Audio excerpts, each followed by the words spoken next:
Таңның шоласымен оянып, кештің салқын самалымен маужыраған тәтті ұйқыға беттейтін шынайы өмір. Ауыл адам жүрегінде тыныштық тапқан әуезді әуен мекені десем сенесіз бе? Өзіңіз бір сәт құлақ түріп тыңдап көріңізші. Тау бөктерінен ескен салқын самал әуеніне мастана ырғалған жусан мен шеңгелдің сырлы сыбдырынан ешбір дыбысқа ұқсамайтын ерекше музыканы естисіз.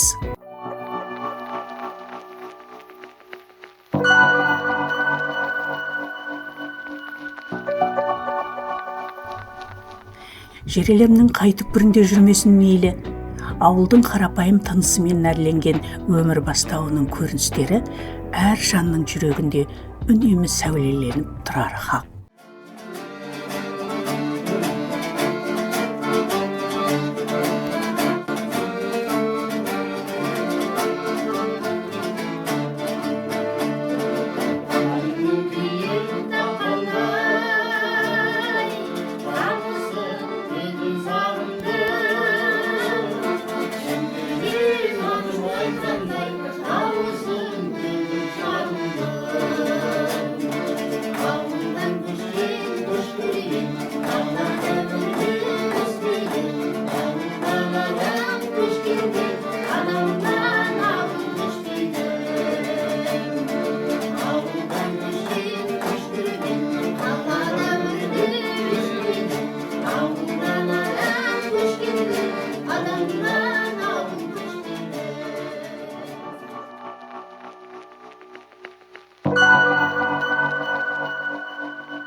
Қазақ журналистикасында өз орны бар тәжірибелі маман Гүлзейнеп Сәдірқызы мен жұбайы Еркінбек саналы ғұмырын Алматыда өткізген зиялы отбасы. Зейнетке шыққан соң қаланың қарбалас өмірінен бір сәт аулақтауды ұйғарыпты. Тайқұлындай тебісіп, асыр салған екеуінің де туған ауылы Жамандыдан қоныс кеңейтіп, еңселі үй тұрғызыпты. Тірлікте аралас-құралас болған шығармашылық адамдары мен дос-жарандарын қонақ етіп, өздері күтіп баптаған бау-бақшаның жемісінен дәм татырсақ деп ниеттеніп жүретін, міне сол ізгі ниет жүзеге асқан күн.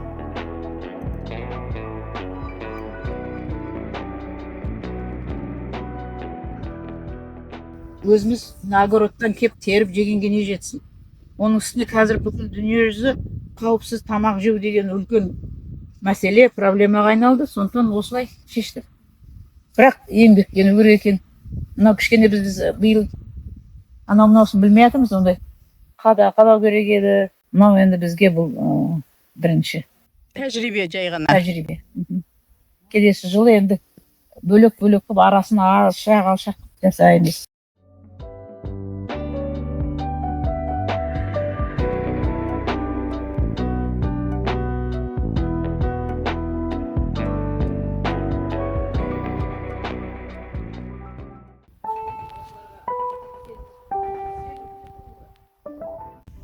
Қаланың заманауи тіршілігі қанша ыңғайлы болғанымен, туып өскен ауылға деген мөлдір сағыныш жүрек түкпірінде тұнып қалар анық.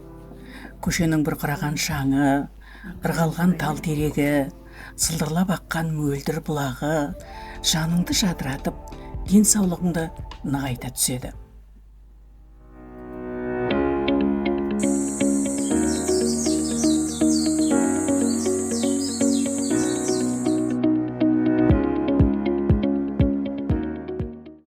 Қуырдақ неге жейді? Соны мен білдім. Ол специально гүлзелеп ет жемесін деп. Қуырдақ олына етке бара жолда жаттығу ғой, репетиция.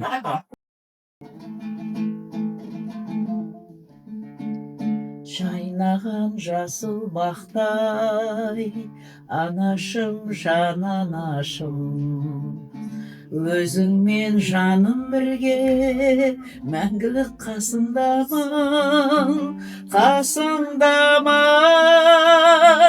Ай, дүние құлбырадай, бөлініп дала нұрғай,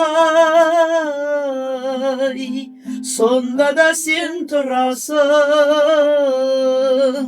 көзімнің жанарындай. солмадық сен тұрасың, көзімнің жанарындай. Қалаға келгенде ауыл тынысы суып қалады деген пікір бәлкім раста шығар. Бірақ сол ауыл адамдарының жанарындағы жарқыл, өмірге деген қарапайым сенім, жер анаға деген терең махаббат, туған анасына деген махаббат секілді ешқашан сөнбек емес.